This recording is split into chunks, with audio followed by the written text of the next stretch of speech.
Hello, good morning students. आज हम class 12 में बायोलॉजी में आज अगला है आपके जो रोग चल रहे हैं, आनुवंशिक विकार चल रहे हैं, यानी जीनी व्यतिक्रम से होने वाले डिसऑर्डर। उसी डिसऑर्डर में इसके पहले हम लोगों ने पढ़ा था एल्बिनिज्म यानी कि रंजकहीनता, और उसी क्रम में आज हम पढ़ेंगे अगला है एलकैप्टोन्यूरिया। क्या पढ़ेंगे? एलकैप्टोन्यूरिया। तो आज हम एलकैप्टोन्यूरिया को समझते हैं। यह रोग कैसे होता है और इस रोग से कौन कौन सी समस्याएं उत्पन्न हो जाती हैं। देखिए, सबसे बड़ा कारण जो आपको बताते आए हैं अभी तक कि अप्रभावी जीन, सबसे बड़ा कारण इसका क्या होता है? अप्रभावी जीन। जितने भी जीनी व्यतिक्रम से होने वाले रोग हैं वो सभी अप्रभावी जीन के कारण ही होते हैं। ये आपको बहुत ध्यान रख करके याद करना है कि ये किस कारण होते हैं। ये अप्रभावी जीन के कारण ही ये रोग होते हैं। तो पहली लाइन एलकैप्टोन्यूरिया में भी यही है कि यह रोग समयुग्मजी अप्रभावी जीन की उपस्थिति में होता है। समयुग्मजी जिसके युग्मक समान हो और कैसे हो? अप्रभावी जीन हो। जैसे आपको उदाहरण के तौर पर हम लेते हैं लंबा और बौना। लंबा और बौना बार बार इसलिए लेते हैं क्योंकि ये आसानी से समझ में आ जाता है। तो लंबा के हम ले रहे हैं कैपिटल टी और बौना के ले रहे हैं स्मॉल टी। ये हमारे क्या हो गए? युग्मक हो गए। और जैसे समझना है हमें समयुग्मजी अप्रभावी जीन, तो समयुग्मजी में क्या होता है? युग्मक समान होंगे। ठीक है, तो इसके युग्मक ये तो प्रभावी बनेगा, लंबा है इसलिए प्रभावी है, और ये बौना है इसलिए अप्रभावी है। अब युग्मक कैसे होने चाहिए? समान, तभी तो समयुग्मजी होगा। अगर हम यहाँ पर कैपिटल टी स्मॉल टी रख देते हैं तो ये प्रभावी होगा, और साथ में युग्मक भी समान नहीं होंगे, इसलिए ये विषम युग्मजी हो जाएगा, और ये हमारा जो है अप्रभावी समयुग्मजी होगा। तो इसके लिए इस प्रकार के युग्मक होंगे एलकैप्टोन्यूरिया के लिए। तो एलकैप्टोन्यूरिया रोग के लिए जो है आपके युग्मक बनेंगे इस प्रकार से, यानी कि कैपिटल टी या और भी कोई लिया गया है, स्मॉल और भी हो सकता है। एलकैप्टोन्यूरिया है, एल है, इसलिए यहाँ पर ए लिया जा सकता है, स्मॉल ए हो जाएगा। तो ये अप्रभावी जीन इस प्रकार से हम इंगित करते आए हैं अभी तक। तो आइए हम समझते हैं आज अपना रोग, जो हमारा टॉपिक है एलकैप्टोन्यूरिया। और हमें ध्यान दे के समझना है, कुछ बहुत मुश्किल नहीं है। जनरली क्या होता है वो इतना हमें समझाया गया है कि ऐसा हमारे शरीर में होता है कि फिनाइल एलेनिन, अंडरलाइन करके ध्यान रखने हैं, जो अंडरलाइन है उन्हें ध्यान रखना है और आसानी से आ जाएगा समझ में कि फिनाइल एलेनिन जो है उपापचय प्रक्रिया में, आपको पता है हमारे शरीर में मेटाबॉलिज्म क्रिया होती है, यानी उपापचय की क्रिया होती है, जिसके द्वारा शरीर में नियंत्रण और नियमन होता है। तो उसी क्रिया में पढ़ रहे हैं। फिनाइल एलेनिन उपापचय प्रक्रिया में टायरोसिन, ये याद रखना है, टायरोसिन एमिनो अम्ल से होमोजेंटिसिक अम्ल या एल्कैप्टन का निर्माण होता है। ये सामान्य रूप से हमारे शरीर में होता है कि फिनाइल एलेनिन उपापचय क्रिया में टायरोसिन एमिनो अम्ल से, टायरोसिन क्या है? टायरोसिन एक अमीनो अम्ल है, ठीक है। और फिनाइल एलेनिन जो है उपापचय क्रिया में टायरोसिन एमिनो अम्ल से क्या बनाता है? होमोजेंटिसिक अम्ल या एल्कैप्टन का निर्माण करता है। होमोजेंटिसिक अम्ल आगे जाकर कार्बन डाइऑक्साइड तथा जल में विखंडित हो जाता है।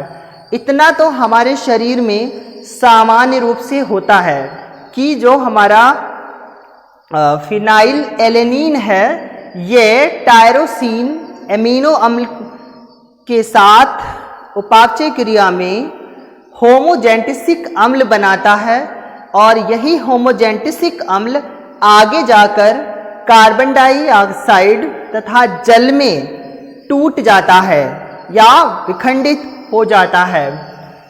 अब क्या होगा? अब ये रोग की स्थिति है। ये रोग की स्थिति में क्या होगा जब एल्केप्टोन्यूरिया हो जाएगा?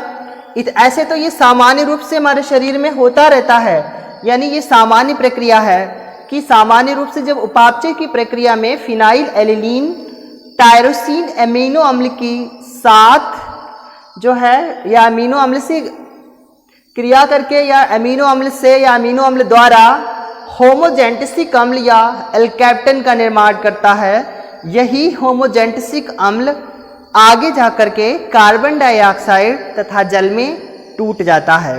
ये सामान्य प्रक्रिया है। अब रोग की प्रक्रिया देखिए क्या है कि एक अप्रभावी जीन के कारण, किस कारण?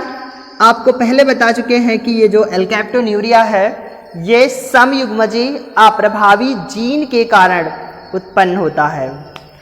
तो एक अप्रभावी जीन के कारण होमोजेंटिसिक अम्ल का आगे उपापचय नहीं हो पाता है। ये बहुत ध्यान देना है कि किस कारण नहीं हो पाता है। अप्रभावी जीन के कारण आगे उपापचय की क्रिया में जो यानी आगे की क्रिया में होमोजेंटिसिक अम्ल का उपापचय नहीं हो पाता है। जबकि क्या था कि फिनाइल एलेनिन उपापचय की क्रिया में टायरोसिन एंजाइम से होमोजेंटिसिक अम्ल का निर्माण करता है। यही होमोजेंटिसिक अम्ल आगे जाकर के कार्बन डाइऑक्साइड तथा जल में टूट जाता है। ऐसा हम पढ़ के आए ऊपर से। परंतु यहाँ पर स्थिति क्या बनी? जब अप्रभावी जीन आ गया, अप्रभावी जीन के कारण होमोजेंटिसिक अम्ल का आगे उपापचय नहीं हो पाता है। देखिए अब यहीं से ही समस्या उत्पन्न होना शुरू हो गई कि जब उपापचय नहीं हो पाएगा होमोजेंटिसिक अम्ल का, क्योंकि होमोजेंटिसिक अम्ल जो है उपापचय करके कार्बन डाइऑक्साइड तथा जल को विखंडित कर रहा था। जब उपापचय नहीं होगा तो होमोजेंटिसिक अम्ल की जो है सांद्रता रुधिर में बढ़ती जाती है, यानी अप्रभावी जीन के कारण होमोजेंटिसिक अम्ल का आगे उपापचय नहीं हो पाता है तथा इसकी सांद्रता का मतलब होता है गाढ़ापन या इसकी मात्रा, यानी क्योंकि आप देखिए हम सांद्रता समझने के लिए आसानी से समझ सकते हैं। एक शहद हो और एक शहद का विलयन हो, एक पानी का विलयन हो, यानी शरबत ले लो आप, तो क्या होगा? हम अगर फर्श पर शहद को गिराएं और पानी को गिराएं तो क्या होता है? पानी तेजी से फैलता है जबकि शहद देर से फैलता है। तो इससे ये समझ में आया कि शहद का विलयन अधिक सांद्र था, यानी इसकी सांद्रता शहद की ज़्यादा थी या गाढ़ापन ज़्यादा था, जिससे शहद देर में फैला। ठीक है, तो यहाँ भी हम सांद्रता की बात कर रहे हैं कि जब एक अप्रभावी जीन के कारण होमोजेंटिसिक अम्ल का आगे उपापचय नहीं हो पाता है तो होमोजेंटिसिक अम्ल की जो मात्रा है वो धीरे धीरे रुधिर में बढ़ती जाती है, यानी मात्रा जो है या उसकी सांद्रता बढ़ जाती है। क्या होता है? और अंत में, यानी धीरे धीरे जब उसकी मात्रा बढ़ती जाती है तो अंत में होमोजेंटिसिक अम्ल का उत्सर्जन मूत्र में होने लगता है। यानी जब होमोजेंटिसिक का उपापचय नहीं हो पा रहा है तो उपापचय ना होने के कारण होमोजेंटिसिक अम्ल की मात्रा रुधिर में बढ़ती जाती है और ये मात्रा बढ़ने के कारण अंततः मूत्र के साथ उत्सर्जित होने लगती है। यानी यही होमोजेंटिसिक जो है मूत्र के साथ उत्सर्जित होने लगता है, यानी शरीर से बाहर निकलने लगता है। और क्या होता है कि जब ये मूत्र, यानी जिस मूत्र में होमोजेंटिसिक अम्ल की मात्रा है, वो मूत्र जब वायु के संपर्क में आता है, हवा के संपर्क में आता है, तो इसका रंग बदल करके काला हो जाता है, यानी मूत्र का रंग काला पड़ जाता है। जो ये अवस्था है, यानी मूत्र का काला पड़ जाना, ये अवस्था हमारी क्या कहलाती है? एल्केप्टोन्यूरिया, यानी ये अवस्था एल्केप्टोन्यूरिया कहलाती है। फिर एक बार समझ लेते हैं कि ये देखो रोग का कारण है, यहां से ये रोग का कारण, ये सामान्य अवस्था है। आप ऐसे समझ लो ये सामान्य अवस्था है कि सामान्य रूप से ऐसा होता है। और रोग की स्थिति में, रोग की स्थिति में, अब रोग की स्थिति में क्या बनेगा वो लिखा हुआ है। तो रोग की स्थिति में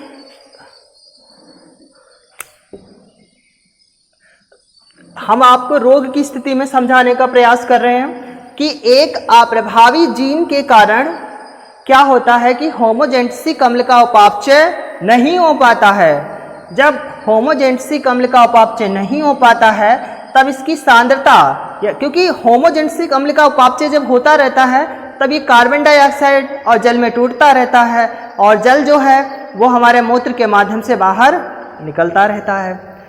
ठीक है, और जब ये टूटेगा नहीं तो क्या होगा, होमोजेनेटिक अम्ल ही मूत्र में आ जाएगा, मिल जाएगा, तो सीधा मूत्र से निकलना प्रारंभ हो जाएगा ये। तो वही चीज यहाँ पर बता रहे हैं 2 लाइन में कि होमोजेनेटिक अम्ल का आगे उपापचय नहीं हो पाता है तथा इसकी सांद्रता रुधिर में बढ़ती जाती है, रुधिर में बढ़ती जाती है। ठीक है, इसकी सांद्रता रुधिर में बढ़ती जाती है और अंत में होमोजेनेटिक अम्ल का उत्सर्जन मूत्र में होने लगता है। जब रुधिर में इसकी मात्रा ज़्यादा हो जाती है तो रुधिर से उत्सर्जन मूत्र में होता है, क्योंकि आपको पता है कि जो हमारे प्रमुख उत्सर्जी अंग हैं वृक्क यानी कि किडनी, वो हमारे रुधिर से यूरिक अम्ल, यूरिया, अमोनिया आदि को अलग करके मूत्र द्वारा उत्सर्जित करते हैं। यानी रुधिर का फिल्टर करना हमारा वृक्क का काम होता है, किडनी का कार्य होता है। ऐसा आप पिछली क्लासेज में पढ़ कर के आए हो। यानी प्रमुख उत्सर्जी अंग हमारे किडनी है, वृक्क, और ये वृक्क हमारे रुधिर से क्या करते हैं, अनेक अपशिष्ट पदार्थ जैसे यूरिया, अमोनिया, यूरिक अम्ल, इनको क्या करते हैं, अलग करते हैं, छानते हैं और मूत्र द्वारा इनको शरीर से बाहर उत्सर्जित करते हैं। तो वही चीज है, जब रुधिर में हमारा होमोजेनेटिक अम्ल बढ़ जाएगा तो रुधिर से होमोजेनेटिक मूत्र यानी मूत्र मार्ग द्वारा होता हुआ मूत्र से उत्सर्जित होगा। और जब मूत्र से ये मूत्र वायु में पड़ता है या मूत्र वायु के संपर्क में आता है तो यह रंग बदल जाता है, यानी संपर्क में आने पर काला पड़ जाता है। यानी वायु के संपर्क में आने पर काला पड़ जाता है।